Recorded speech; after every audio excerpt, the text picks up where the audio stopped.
د نن ورځې تازه مهم خبر وزیرستان ته د حقاني سفر او د محسن داوړ غبرګون.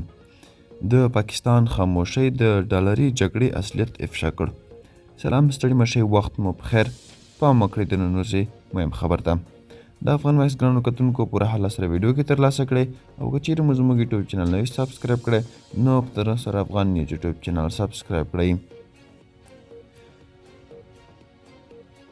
د ملي جمهوریت غورځنګ مشر او د وزیرستان سیاستوال محسن داوړ وزیرستان ته د طالبانو د رهبرۍ غړي انس حقاني وروستي سفر ته په غبرګون کې په خپل ایکس لیکلي.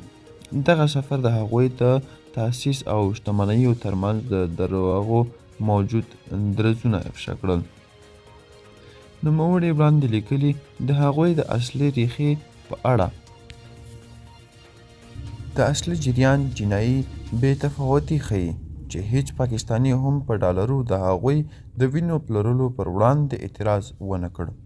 ګرانو کتونکو دا و چمتو کلی خبر تر بیخي چارې ښه وخت.